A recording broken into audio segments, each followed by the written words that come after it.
Welcome to the fourth and final Seahawk Skills Workshop series. Today we're talking about healthy habit change. And I am Dr. Cora Powers, as I mentioned before. So we're going to start off with a little activity today. You can do this by engaging in writing down on a piece of paper or in your phone or computer, or if you don't have any of that available, just sort of giving some thought to it. But I'm going to put a question up here, and I want you to just kind of think about it a little bit. So, if you could kind of wave a magic wand and have your life be sort of ideal, what would you want your life to look like? And by that, I don't just mean having a shiny car and a big house, but instead, how would you like to be able to describe yourself? Not necessarily job titles or specific roles that you fill. Think a little bit more broadly. What are some things that you would like to be able to say that you do or that you have maybe done in the past? So I'll give you just a second to give some thought to that.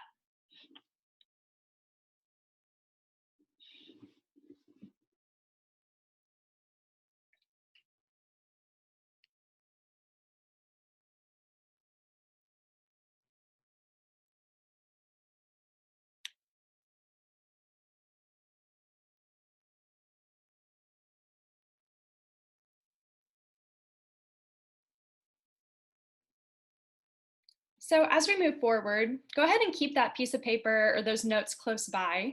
It's something you can kind of refer back to. And after we go through this entire presentation, it might be something that you want to return to as you give it some thought in the future. So this is a quote that a lot of us have heard before. We've seen it printed on t-shirts, maybe hanging on a poster. It's a good one, but I think sometimes we see it so often we don't really think about what it means. So Aristotle said, "We are what we repeatedly do. Excellence then is not an act, but a habit." I picked out this quote out of the many, many quotes that exist around habit change and habit formation because I really like the way that it emphasizes that the things that we're doing over and over sort of become a part of who we are. And I think it highlights the important role that habits play in our identity, in the way that we engage with the world. And this is a bigger level than I think we sometimes think about habits. We think about habits that maybe help us or habits that hurt us in some way, but we don't always think about the fact that habits really do make up a good portion of how we're functioning and going about our day. Now, when I say this, I want to be clear that this presentation, my own mindset, is not about needing to label ourselves or be judgmental of ourselves. And I'm not a person who believes that we are strictly bound to habits. We're a lot more than just habits. We have creativity, we have novel ideas. There are so many things that go far beyond habits. But I do think it's important to note that about 40% of our day is routine.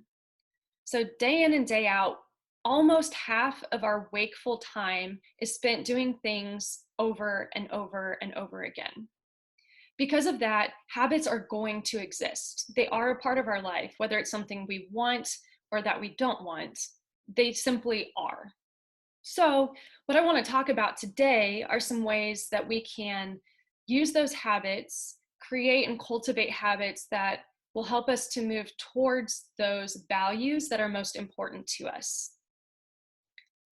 So going back to that question I posed on the previous slide, asking you, what do you want your life to look like? What are the things that you would like to be able to use to describe yourself?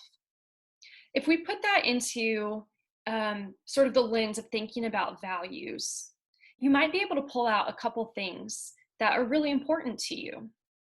Things like health, things like being a good friend or a giving family member, being a person who leaves a legacy. There are 100 different types of values that might be important to you, and today's focus is not about figuring out which of those values we need to apply. that's another conversation. But for right now, I want you to think a little bit about which values just sort of organically came up as you took those notes down. Maybe pull out one or two of those and jot them off to the side, like being active, or being a person who's I see myself as being a creative person, right? And then we want to tie those into ideas about identity. Now, there are a lot of different types of identity, and what we're talking about here is just a sliver. I want to make sure that that's very clear. But I think it's important to think about the way that there's an interaction between the stuff that we're doing and some of our identities. Some identities that we have are ascribed, right? We don't have the control to change those things. Those aren't the identities that we're focusing on today. Today, I'm talking about things like, is it fair for me to, or maybe do I call myself a cook just because I prepared a single meal? Or since I doodled on the corner of my paper, does that make me an artist, right? Normally when we associate ideas with these labels that we put on things like an athlete or an artist, a runner, it's because that person, or the person we're ascribing that label to, engages in that behavior a lot, right? So if you know someone who went for one run, you might not call them a runner. They might be a person who went for a run.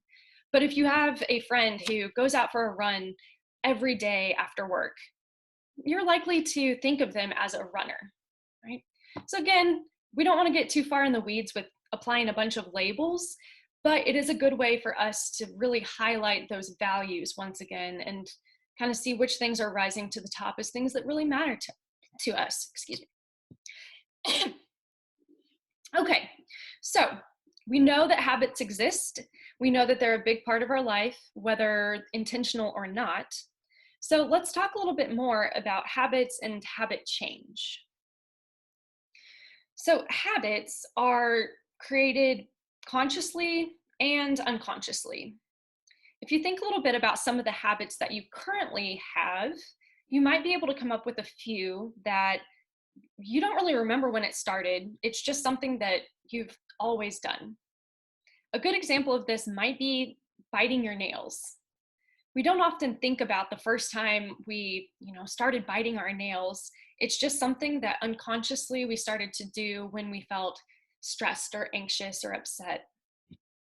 And then we can think about more conscious habits, things that might be intentionally put into the picture, or something we started to do for the first time for a very intentional reason. So an intentional habit might be drinking 3 cups of water per day, making sure that you drink a glass of water very first thing in the morning. You probably remember intentionally putting that habit into your life. So when we dig into habits, I want to make a distinction between the habit itself and the process of the habit change. Habits can exist on this unconscious level because really, when we boil it down, they are meant to sort of automate our life. They help us to be more efficient with both time and energy.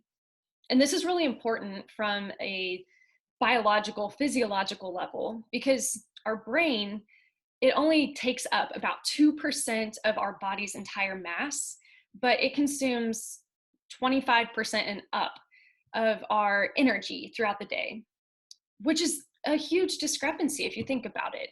Our brain uses a ton of the physical energy that our body is able to create and produce. And so when we can become more efficient, it only makes sense for our brain to use that efficiency. And so by automating certain things like habits, we're able to apply our attention, our energies elsewhere. This happens on a really natural level. You're not thinking about energy consumption as you're creating habits, but it is something we can think about as we're working on habit change, because it's easy to want to make these big sweeping habit changes, but I think we can also consider the fact that making all of those changes at once is going to be a huge energy drain. It just costs a lot of energy for us to make those automated things more manualized again until they can become a different type of automation.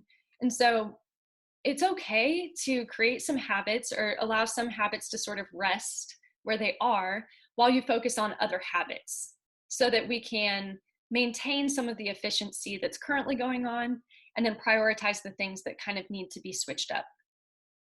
So you'll see here, I think it's an early version of one of the Google devices. It was all that, Shutterstock had available for me. But I like the idea of thinking about automation of our brain, kind of like creating a smart house and networking everything together.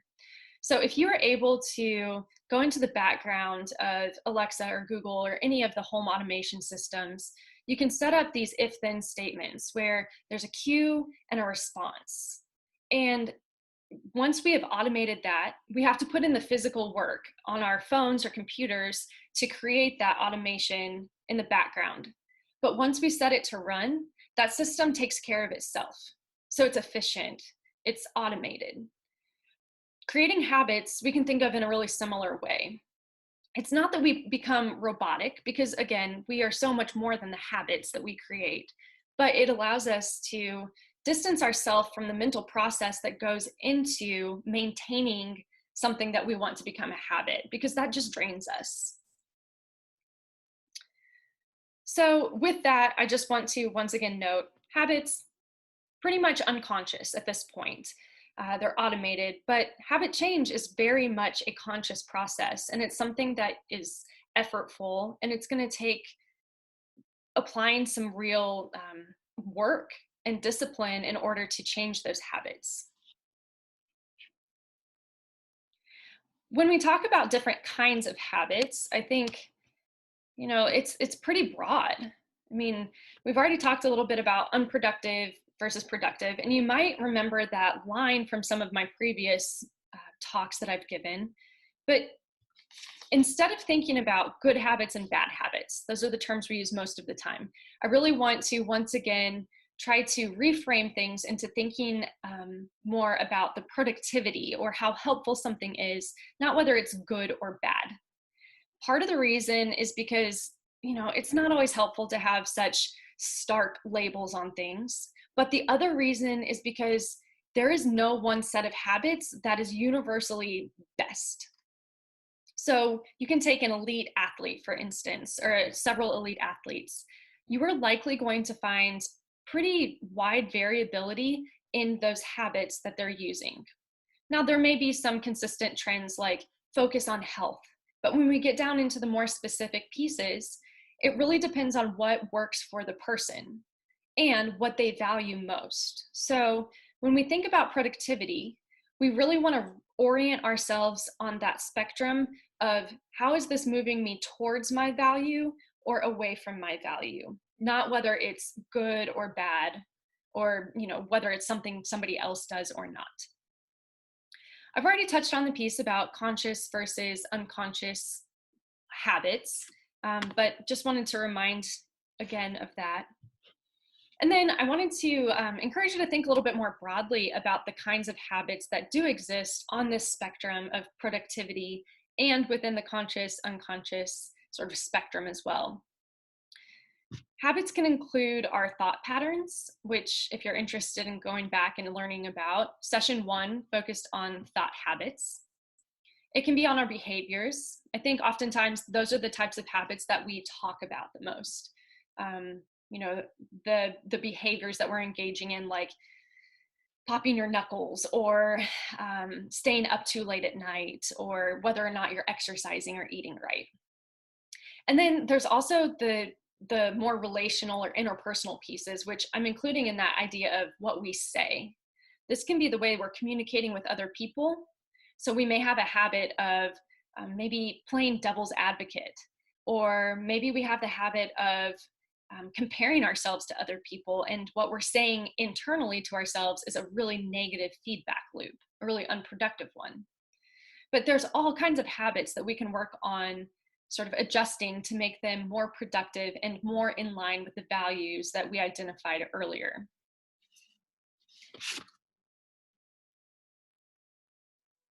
So as I had said before, when we're talking about habits or that automation process, we go from a cue to a response. And again, this might look kind of familiar. But I think it's important to point out that even with unhelpful habits, which we all have some, it doesn't matter who you are, you have some unhelpful habits, unproductive habits. It's important to note that those, even the unhelpful habits, serve some sort of a purpose in that cue response picture, right? So, for instance, I brought up biting your nails. Oftentimes, we, might fall into these less productive, less desirable habits that really aren't moving us closer to our goal because that habit is serving a purpose of maybe self-soothing or coping. It could be that the purpose is simply distraction. So, a habit of when I feel stressed, the cue, I just watch TV or I just, flip through social media or I find some way to zone out. The purpose there is to distract, to get away or avoid the uncomfortable thing. It could be that we're in a habit of just falling prey to constant instant gratification. And so the cue is the feeling of wanting something, and the response is to do what it takes to get that thing immediately. The purpose is, again, to soothe that feeling of desire, the thing that you want. Sometimes the purpose is just because it's easy, right? So we develop some habits because they come naturally to us, or maybe they're familiar. This happens a lot of times in relationships that might not be particularly healthy and really aren't in line with a person's values, but the relationship has become so familiar and habitual that it's easier to just stay oriented to that unhealthy place. It could be because certain habits were modeled for you, and through practice, you've picked them up and incorporated them into your own life. It's serving a purpose of then sort of connection and modeling. Or it could be, you've compared yourself to other people, or you're watching and seeing what other people do and want to integrate that into your life. But maybe that's not the habit that's best for you in that situation, since not all habits are good for everyone, right? So I do think it's important that we focus in on what is the purpose behind this specific habit. Doing that with more unproductive habits allows us to have some extra insight into habit change. So, by identifying a couple different things that maybe are not responses that feel like they're in line with your values, and then working backwards and saying, okay, what purpose does that habit fill for me, without judging it, to just say, okay, it seems like I'm using food to deal with the feelings that I'm having. My habit is to eat something sugary when I feel sad. My backing up there, my purpose is to comfort myself. And so the role of that habit in my life is comfort. We can then move to replacing that habit with something that is more productive but serves the same purpose. So if the purpose in that case is comfort, then maybe we replace the habit of eating something sugary with reaching out to a friend or snuggling with a dog, right? It's finding something else that feels more in line with the ultimate values that we have. So once again, we're going to pause for a second here, and I'm going to just pose a couple questions for you to jot down or just think about that will help you to identify a couple of the less productive habits in your life. So first off, I want you to think a little bit about some things that you do or say or think about that leave you feeling frustrated, or they make you feel sad. You feel bad about yourself when you do that thing or say that thing. You have some sort of negative emotional reaction to something that you're doing. Take a second and jot those down.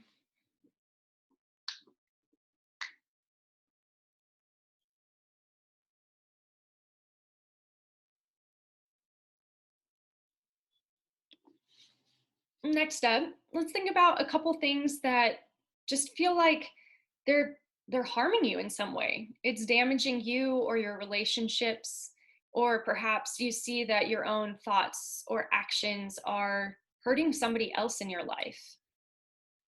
That can give you a clue to a couple other habits that might not be productive or in line with your values. So think about that and jot a few of those down.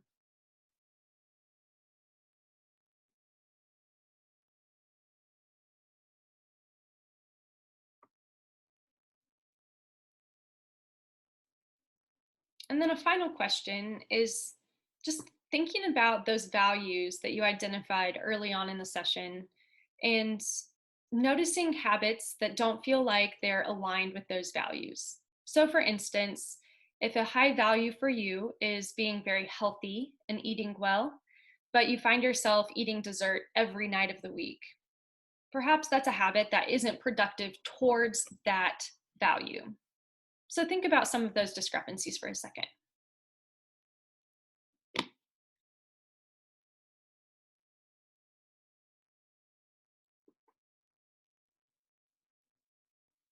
Now, oftentimes, understanding the purpose behind those habits takes a little bit of time.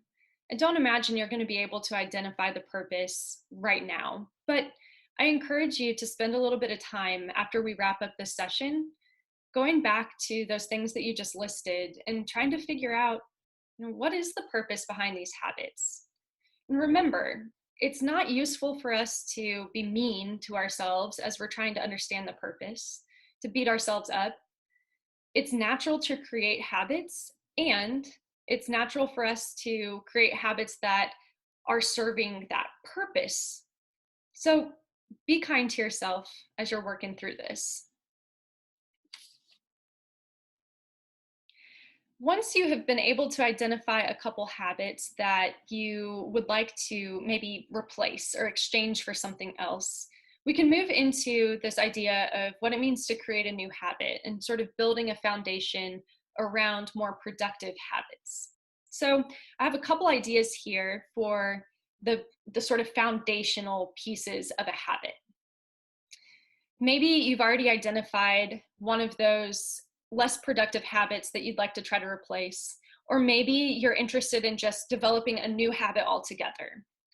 It's important that we go through each of these steps and make sure that the new, more productive habit that we're creating is fitting with on all of these. So the first thing is really the whole point of this entire presentation, which is it value oriented?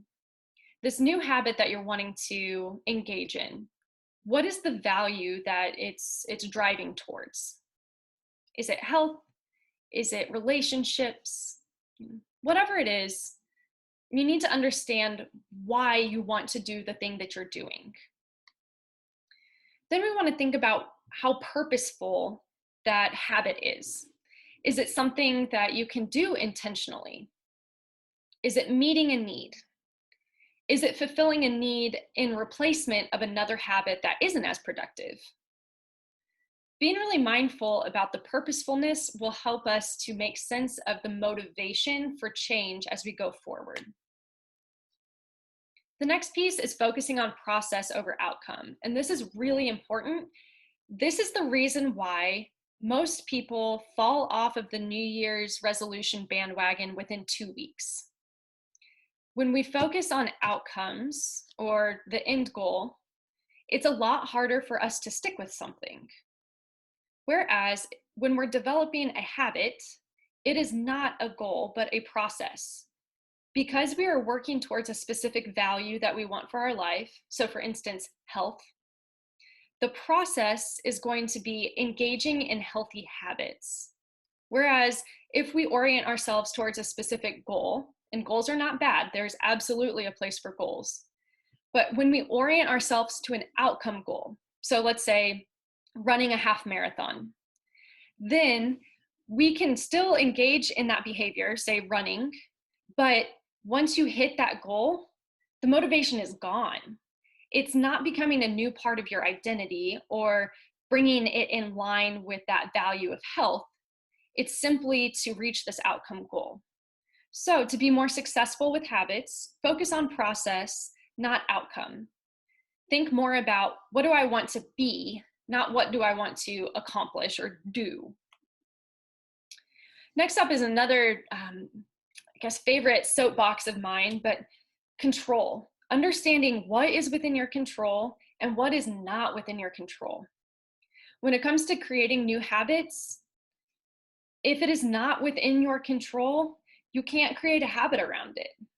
We can react to it, we can react to other people, but other people aren't within our scope of control. So we can change other people's habits, we can only change our own. I think it's also important with this to think about sometimes there are things where we have pieces within our control, but not the entire thing. So perhaps we want to see ourselves as a successful student or a successful business person. You can't control all of that. There are going to be pieces that are outside of your control. Job opportunities that come available, who networking. But there are pieces that are absolutely within your control. And those are habits that you can develop.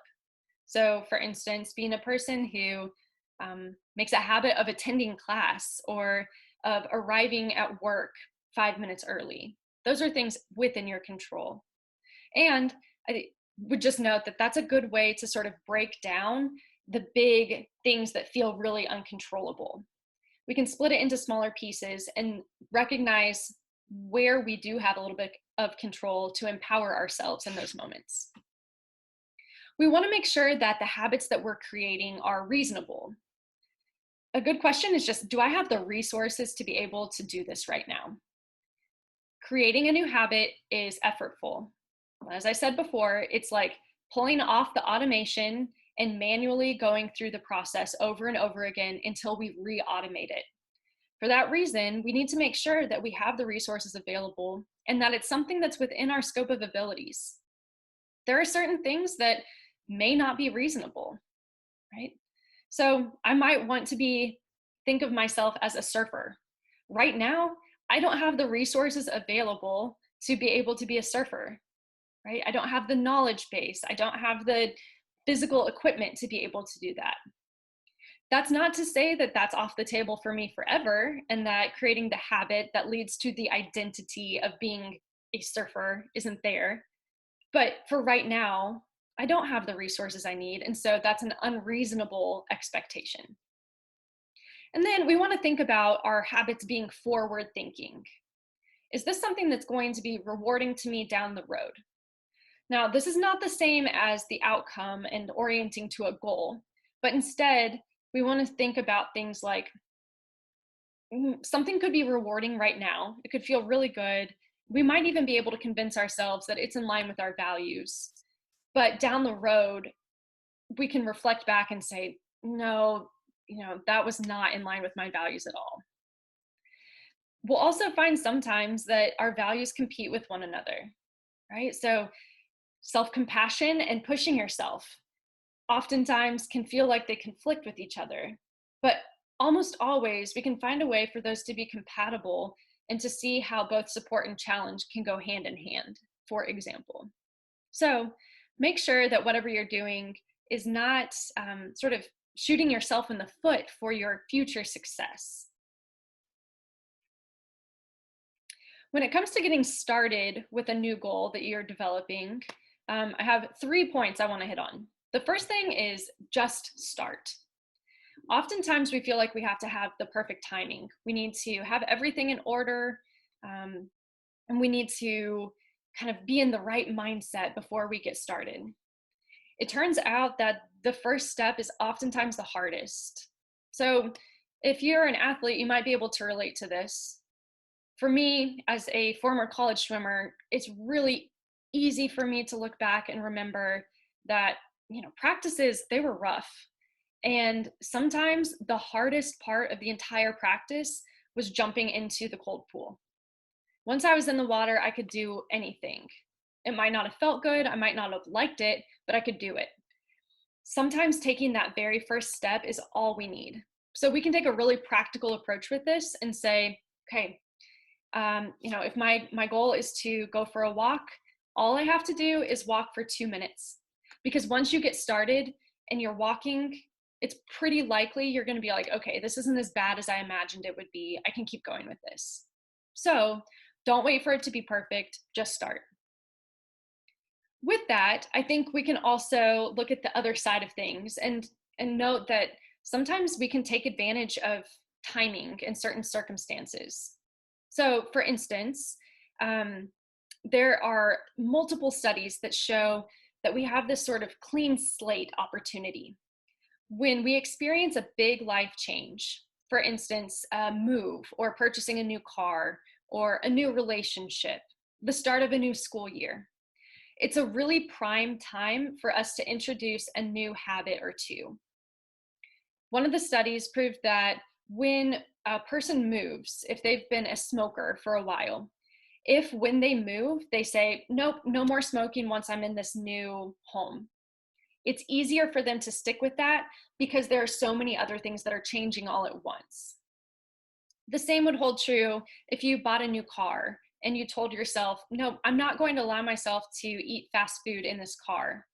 It's easier for you to keep up with that because you're setting it as sort of a rule that applies to this new environment.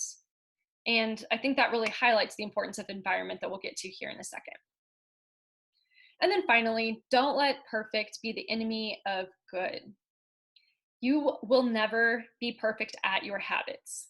I don't care how long you've practiced it. I don't care who you are. At some point, you're going to not engage in the more productive habit. And sometimes the fear of slipping can keep us from trying it all. So don't let the idea that you have to do it perfectly keep you from getting started with things. And then I just wanted to share a couple different healthy habit strategies with you all before we wrap up. So, first, because this is such an individualized thing, I think it's important for you to think about what's worked for you in the past. Many of us have changed some habit in the past. Maybe we've stopped doing something that we didn't like that we did, or we introduced something new into our lives and we were able to stick with that habit. Maybe even just for a time. But think about what enabled you in that time to be successful with that habit change. When we're thinking about specifics or thinking about habits, we want to focus on being as specific as possible. So this might sound sort of similar to like the SMART goal setting, but remember, these are very different from goals. We want to be as specific as possible about the habits that we're trying to adjust, in part so that we can build a structure of support for ourselves around that. So for instance, identifying what are the specific cues or triggers that lead to me engaging in this less productive habit, and how can I use that same cue or trigger to tip me off to engage in the more productive habit that I'm trying to create. We can also use our attention as a tool, really honing our focus. And I think one of the best strategies that we can use just in general, but specifically while trying to adjust our habits, is to focus on one thing at a time. When we use our attention as a tool and really focus in on one thing at a time, we find that our energies are better spent. When we are spread out all over and we're trying to attend to multiple things at once, we're less successful because we're just spreading our resources kind of thin. So kind of start to use your attention in a more mindful way and focus in on a little bit more narrow scope. Next up is controlling the controllables in your environment. Environment is so important to our habit change, even more so than being able to identify what the habit change is, really. When we're able to control the controllables in our environment, we can do things like limiting access to the things that might trigger less productive habits, or saying, if I have a habit of eating chocolate every night, a way that I can control my environment is by not buying chocolate. Making simple changes can make it easy for us to make the right choice, the more productive choice, and we can make it harder for ourselves to make the less productive choice. So apps that block you from using social media after a set amount of time would be an example of something that you can use to control your environment. We want to know our limits. We want to know when we can experience a little bit of something and have that be okay versus when we need to abstain completely. So again, let's say with the chocolate, if I decided that my new habit was going to be a healthier person by not eating chocolate, maybe I want to replace it with let's see, a piece of fruit every time I want chocolate. Knowing my limits would tell me I need to abstain from eating any chocolate, because if you hand me some chocolate, the entire chocolate bar is going to be gone. The whole bag of Hershey Kisses will be gone. I have no self-control when it comes to chocolate. For some people, they are able to eat a piece of chocolate and sort of moderate themselves and say, okay, I've had my fill for today. That's enough. That's awesome. One is not better than the other. Sometimes abstaining is a way to keep ourselves safe from something that might be too much of a temptation or could be harmful to the habits that we're trying to create. It's important to know yourself and to be not just self-aware, but to be honest in that awareness. It's not fun for me to say, if I say I don't want to eat chocolate, then I can't have any chocolate. That can feel very restrictive. And yet I also know that it might be a safer thing for me. The same could go for many other things, of course.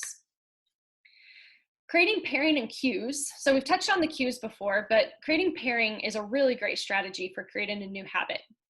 Take a habit that you already have, or take something that's really enjoyable to you and pair it with the new habit that you're trying to create. So for instance, if we decided we wanted to drink more water for the value of being healthier, then pairing a glass of water with every time we eat, right? We're going to eat. We're not going to stop eating. So pairing those together makes it sort of imperative that we have to drink water if we're going to eat.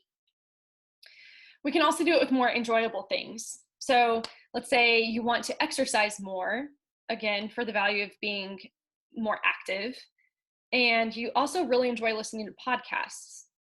A good example of pairing might be, I only listen to this particular podcast when I am going for a walk. I don't allow myself to listen to it when I'm just hanging around the house or we're driving. Pairing things together can help us to build this sort of support for ourselves when it comes to new habits.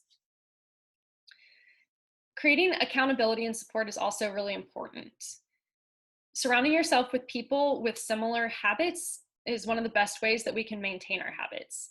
So if you know that you want to be a more, I keep going back to the active piece. I think that's one of the easier ones. But if you know you want to be a more active person, it's going to be harder for you to slip back into unproductive habits if you are surrounded with people who are going for walks all the time and they talk about being active and hiking and going to the beach and moving. So not only do we need the support, but we also need to think about the ways that we can be held accountable. As humans, we vary on this a lot, and there's some really cool research and measures about accountability out there. And if you're interested, you can contact me and I can tell you more about some of those tendencies if you want to get to know yourself a bit better. But we can be held accountable by our own selves. Some of us have a really strong sense of inner accountability. So if we say we're going to do something, we simply do it. Whether somebody else is telling us to do it or we're telling ourselves that we want to do it, it doesn't matter. We're accountable to ourselves. But that's not everybody. There are also people who find it a lot easier to be accountable to other people than to themselves. So if you tell somebody else, hey, I'm going to go for a run in the morning before class, you're more likely to do it than if you just kind of tell yourself or make a note to yourself like, hey, I think I want to go run in the morning. Some people are accountable to things like keeping track, which we'll get to here in a second, or having firm data on things. They feel like they can stick to a goal if they're able to see why, or a habit, if they're able to see why it is moving them towards their ultimate value. So get to know yourself a little bit better and understand what's going to help you hold yourself accountable or find accountability to pull into your life. Don't reward habits. Well, this is a big one, but when we reward the things that we're trying to implicitly make a part of our life, we kind of impede the progress. So it's similar to if you have a little kid who just genuinely enjoys playing basketball, and then you start to give external rewards to that kid for playing basketball. At first, they'll play basketball a whole lot more because they're like, hey, this is great. I'm doing something I love, and I'm playing basketball, and I'm getting this reward. But over time, research has shown us over and over and over again that rewarding things that have intrinsic value to start with actually reduces the amount of value that that thing holds. So before too long, you would find that that kid might still play basketball, but he might not love it as much. It would be for this outcome of getting a reward. I play basketball because then I get XYZ. This also goes back to that process versus outcome piece. We don't want to reward habits because we're trying to see the habit itself as the reward. It's moving us towards our value, and that's our ultimate goal here. Keep track. The more you write things down, the better you will be about sticking with a habit, especially at the beginning. So there are all kinds of different tracking apps or worksheets that you can fill out. All of those are great options, and there's no best one. It's easy to think, hey, I heard about this app on one of my favorite podcasts that's supposed to help me track my habits and promotes habit change. It probably does, but keep in mind, apps don't change habits. It doesn't matter what app you download, who's talking on it, you are the one who is engaging in the habit change. It's helping you to track and measure your success, but just keep in mind, apps don't do that for you. Prepare yourself for some setbacks. Recognize that you're not going to be perfect, as I said before, and be prepared for some loopholes that you might find yourself kind of falling into. Little excuses that you might find for dismissing the habit for the day or saying, oh, well, just this time. And then keep in mind that shaming yourself or making yourself feel guilty when you don't engage in your more productive habits does not help. Shame and guilt will perpetuate those negative things in your life. So be kind to yourself. Recognize all of the things we've talked about here are part of our humanity. They're human nature. And so we're going to fluctuate. Sometimes we might have more energy to devote to something, and sometimes we might be depleted, and it's really easy to go for the bag of chocolate. Now, that doesn't make it the ideal option, but it's also not something to shame yourself over. One last little note I want to make here is that we can see in time and time again in research that stress pushes us to use our habits more. Now, sometimes we find it's pushing us to really expose some of those bad habits. Right? So when I feel stressed, all of these less productive things come out. That's something I've seen come up as a theme on social media here lately with all of the stress that's going on around the quarantine and COVID. But it's not necessarily true that only bad habits come out in times of stress. Stress simply amplifies the presence of habits. So if you put habits into place, productive habits, when you are pushed and put to the test, the thing that's going to come out when you're squeezed is going to be a positive, productive habit. So just get to know yourself a little bit better in that way. Keep in mind what you want to produce when you are put to the test, when you don't have the resources and you're relying on that automation, that efficiency. What do you hope to see come out the other side there? And then also, one other thing that's not on here is just keeping in mind, because it's kind of with the environment, but keeping in mind those temptations that might come up for you, preparing for them ahead of time, and recognizing what types of conditions or environments might lead you towards those less productive habits. So for instance, thinking about, am I more likely to engage in those unproductive habits if I'm alone or if I'm in a group of people? That might depend on the habit, but that'll give you some information. It could be something like, am I more likely to lean on unproductive strategies when I'm upset or feeling distressed? Or is it something I'm more likely to do when I'm celebrating and I'm, in a really positive mood? Again, there are examples of both that we can see. So get to know yourself a little bit better in these ways. And I hope that by applying some of these different strategies, you're able to see the connection between the habits that we're trying to create, the more productive habits, and moving towards that ultimate value system that we're drawing out. So that wraps us up for today. Again, I just want to remind you about the extra credit that's available if you are a UNCW student. Shoot your email to me in the chat. And I just want to thank you for participating today and for tuning into the other sessions if you've been here. I've enjoyed running the workshops, and I look forward to doing stuff like this again in the future. So thank you very much for being here, and I wish you all the best with creating some productive habits as you move forward. Have a good day, everybody.